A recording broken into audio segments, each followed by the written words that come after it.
Bueno, vamos a profundizar en un tema que es de la mayor relevancia sin duda para los consumidores chilenos, para los hogares de nuestro país. Y para ello vamos a hablar con el investigador del Centro Interdisciplinar de Políticas Públicas de la Universidad Alberto Hurtado y asesor de la Fiscalía Nacional Económica, Eduardo Saavedra. Eduardo, ¿cómo estás? Buenas tardes, bienvenido.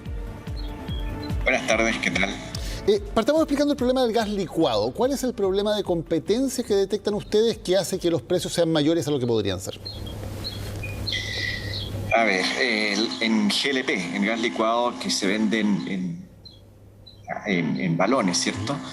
Tiene el problema de que, bueno, primero hay tres competidores tres principales a nivel mayorista, y hay una cadena de 5.000 distribuidores a nivel minorista. Sin embargo, cada uno de esos distribuidores solo puede vender de aquella marca de un mayorista con el cual tiene un contrato. Y en ese sentido no hay mayor competencia, o la escasa competencia a nivel mayorista se termina traduciendo también a nivel minorista, porque estos no pueden vender, cada uno puede vender de todas las marcas, solo puede vender de la marca a la cual está asociado y en el área geográfica que tiene permitido. Eduardo, ¿cómo ocurre eso? ¿Son contratos explícitos de exclusividad en que la empresa mayorista obliga al minorista a no vender, o son otro tipo de incentivos los que hacen que se provoque esta situación que evidentemente es anticompetitiva? ¿Cómo se hace esto? Económicamente, los incentivos que se paguen, comprometidos, etcétera, son parte de un contrato. Y por lo tanto, uno, hay contratos de exclusividad; dos, hay contratos de premios, y también hay contratos con castigo, o no dar un premio es también considerado un castigo. Entonces, en ese sentido, los mayoristas mantienen esta estructura de tres empresas hacia abajo, a pesar de tener 5.000 distribuidores. Y en ese sentido, a nivel minorista, las empresas mayoristas tienen todo el poder para sustentar los precios que quieran ellas determinar a nivel de tres competidores aguas arriba, que se llama a nivel mayorista. ¿Y cómo llegan ustedes al cálculo de que eliminar ese problema, aumentar la competencia en ese segmento, podría significar un ahorro aproximado de hasta el 15% del valor que están pagando hoy día los hogares chilenos por los balones de gas? Sí, dos cosas son importantes acá. La primera es que el resultado de que hay poca competencia en GLP no depende de los cálculos que se hicieron. Los cálculos son más bien ilustrativos. Este 15% de sobreprecio, etcétera, es ilustrativo de una situación que hay suficiente información en el estudio. Ahora, ¿cómo se llega a esos cálculos? Básicamente, se realiza un estudio, se dice econométrico, digamos, estadístico, ¿no? En donde se toman en cuenta cuánto se pagaría en un mercado más competitivo versus lo que se paga en este mercado que es menos competitivo. El estudio sigue técnicas bastante complejas, digamos,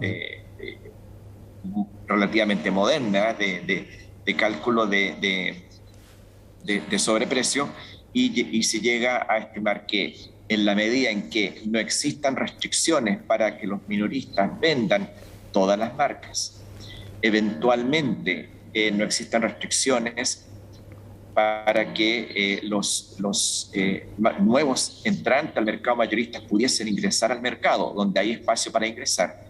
Bueno, donde se compara una situación pre-alza de márgenes, voy a decir así más que alza de precio, versus post, cuando los precios o los márgenes crecieron, nos encontramos con una situación de que podría existir caída en esos precios. Ahora, son situaciones que se darían en la medida en que haya ingreso al mercado, en la medida en que los mayoristas no controlen lo que sucede a nivel minorista. Claro. Ahora, hay claramente, ustedes lo dicen, tres empresas mayoristas que dominan el mercado. ¿Ustedes creen que este hecho de que no entren más empresas, de que no haya más competencia, tiene que ver con esto de que la distribución minorista está capturada? O sea, ¿es muy difícil para otro competidor tratar de entrar en un mercado donde los minoristas están amarrados a comprarle solo a un vendedor? No hay duda alguna, no hay duda alguna. O sea, de hecho, piénselo usted mismo. Pasa el camión, usted necesita un gas en su casa, pasa el camión y uno va y le compra el primer camión que pasó, ¿no? Y te va a ofrecer solo de una marca. Si ese mismo camión te pudiese ofrecer de 3 marcas, probablemente uno elegiría aquella, uno ahí no es tan leal, uno elegiría la más barata. Y en ese sentido, la dinámica haría que las empresas mayoristas digan, bueno, el mío no se vende porque no se vende porque está más caro, y nos vendríamos a tener precios más bajos. Ese mero hecho, y si además eso va acompañado con la prohibición de que los mayoristas vendan a nivel minorista, dejando el mercado minorista solo para los 5.000 actores minoristas que hay, no son tan pocos, ¿no? Y además se prohíben ciertas prácticas de control vertical que se llaman como estos premios por vender solo de la marca propia o castigos por no venderla, etcétera. Bueno, la única resultante sería precios más bajos. ¿Cómo se puede, tiene toda lógica.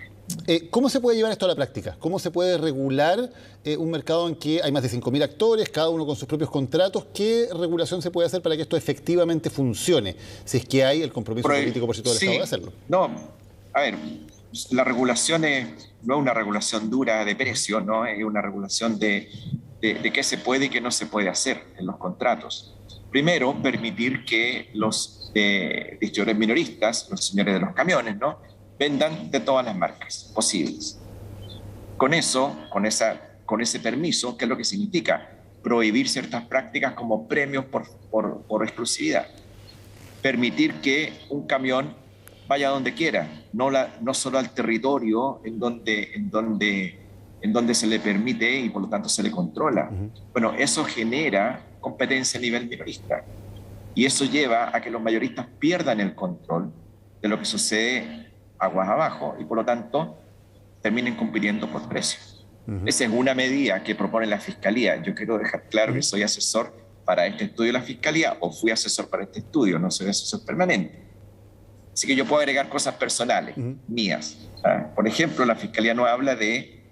La ENAP es una empresa que envasa balones de gas solo en Linares y San Fernando. Y la pregunta mía es, bueno, ¿y qué pasaría si la ENAP envasara en todas las regiones del país? Bueno, podría también ser un distribuidor mayorista. Y podría ser el cuarto competidor. La propia ENAP podría entrar como un distribuidor mayorista y aportar competencias. ¿Por qué no? ¿Y qué le parece, Eduardo, también, aprovechando que también podemos hablar a título personal, hay una serie de iniciativas que ante los problemas de competencia precisamente están lanzando municipios del país para intentar hacer una distribución vía los municipios? ¿Le parece que eso puede ayudar a resolver el problema?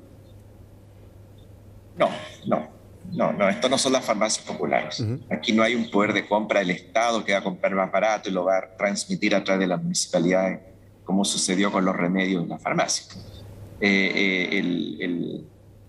Me parece a mí, si se trata de una solución pública, me parece a mí que la solución pública pasa por la ENAP, pasa por una empresa que ya es establecida, que conoce el negocio y que podría trabajar en ese negocio. Meter a las municipalidades en esto solo va a enredar más el naipe. Me parece a mí que no va a resolver absolutamente nada. ¿Y qué contratiempo, qué criterio podría haber para que la ENAP no participe hasta ahora en el mercado? ¿Es sencillamente un asunto de decir el Estado no debe participar acá, debe dejar todo a los privados, o hay algún problema adicional que haría difícil que la ENAP pudiera participar directamente? A ver, se requiere invertir en trenes de envasado, digamos, ¿no? Se requieren ciertas inversiones, pero me parece a mí que es un tema de voluntad política.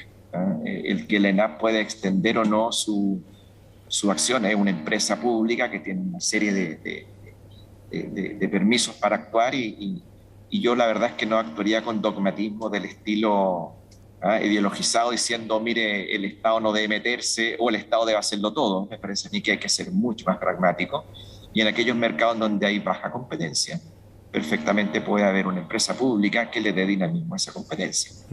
Imaginemos los bancos con Banco Estado. ¿Qué haríamos si no hay Banco Estado? Probablemente habría menos competencia en el banco. Estamos hablando hasta ahora del mercado de los balones de gas, ¿no? Del gas licuado, pero el informe también habla del mercado del gas natural. ¿Qué es lo que pasa allí? Ahí pasa, bueno, en gas natural hay solo una empresa en cada área geográfica donde están presentes por un tema se llaman monopolios naturales. En muchos países estos son regulados, la distribución del gas. En Chile no. Y en Chile la regulación es más bien blanda, del estilo en la medida en que la rentabilidad no supere cierto límite, la empresa puede cobrar lo que quiere. Pues bien, en la discusión parlamentaria de esa regulación del 2016, se pasó una cláusula que decía que aquellas empresas que tenían contratos con empresas relacionadas para proveerse de gas, ¿sí? Podían mantener esos precios para efectos de mirar o calcular esa rentabilidad. ¿Y qué es lo que sucedió? Metrogas, la distribuidora más grande, creó una empresa paralela, o los dueños de Metrogas, una empresa idéntica, una empresa espejo, a Metrogas y le transfirió el contrato. De modo que Metrogas le compra más caro a esa empresa y esa empresa compra al precio original. Con lo cual, Metrogas aparece cumpliendo la rentabilidad exigida, pero como grupo económico ciertamente la sobrepasan. Y allí está el sobreprecio en gas natural que menciona el informe de la Fiscalía. Y de allí la propuesta que es regular al grupo económico completo, no solo a Metrogas, para evitar esta práctica. Eduardo, sí, lo que usted describe, y estaba en el informe previo de la Fiscalía, pero usted lo describe muy claramente, es una burla a la ley, sencillamente. O sea, aquí se legisló y una empresa burla la ley por medio de este procedimiento para no hacer caso de la regulación y llevarse rentabilidades, llevarse ganancias, que eran precisamente lo que el legislador estaba intentando evitar. Sí, o sea, dicho directamente, sí, es una burla, hay paseo la ley, pero es legal. Y por lo tanto la solución tiene que ser legal. Hay que modificar la ley y eso el Parlamento dirá de qué manera lo hace. Ahora, yo he escrito algunas cosas en donde digo, bueno, si la responsabilidad social empresarial no da el ancho, a lo mejor hay que regular tarifas. También hay que cuestionarse hasta dónde seguimos con esta autorregulación en la medida en que las empresas burlen la ley. ¿Y cuál sería el efecto de al menos lograr que, por lo tanto, por ejemplo, Metrogas cobrara lo que realmente tiene que cobrar y tuviera las rentabilidades que realmente debería tener, el techo de rentabilidad máxima que debería tener? ¿Cuál sería el efecto en eso para los hogares, para los consumidores? Bueno, el primer efecto inmediato sería una caída en precio, a la medida en que la empresa, en lugar de rentar casi un 20%, renta un 13%, significa precios más bajos automáticamente. Perfecto. Para cada cliente que consume gas natural. Eduardo, antes de terminar, una última duda, y volviendo al tema del gas licuado, porque aquí se ha hablado mucho de una eventual colusión en el mercado del gas licuado. El informe de la Fiscalía, este informe al menos no usa esa palabra, habla de baja intensidad competitiva y de alto riesgo de coordinación. ¿Qué falta para hablar derechamente de colusión? Pruebas, son distintas las pruebas.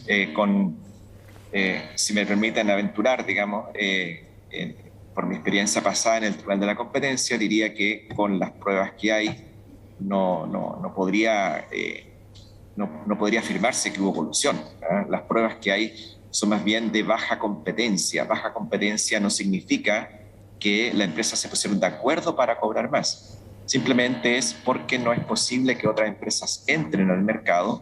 Significa que el mercado está relativamente cerrado solo para 3 actores y estos 3 se pelean. ¿Okay? Eso es lo que descubrió la Fiscalía. Estos 3 pueden estarse peleando, como no, pero son solo 3 y por eso hay baja competencia. Para tener prueba de colusión se requieren o pruebas más duras o económicamente realizar test bastante más complejos que los que se realizaron y por eso la Fiscalía Nacional Económica en este informe no utiliza la palabra colusión porque no hay prueba de colusión. No obstante, o al menos no conozco pruebas de colusión. Eventualmente la Fiscalía pudo haber visto pruebas de colusión y se lo tuvo que haber pasado a la división hermana, que es la división carteles, y ellos estarán estudiándolo eventualmente, pero yo no lo sé. Perfecto. Pero con las pruebas que conozco, no hay espacio para acusar colusión y si alguien lo hace, va a perder. Perfecto. Eduardo Saavedra, muchas gracias por habernos acompañado hoy en CNN. Muy buenas tardes. Buenas tardes.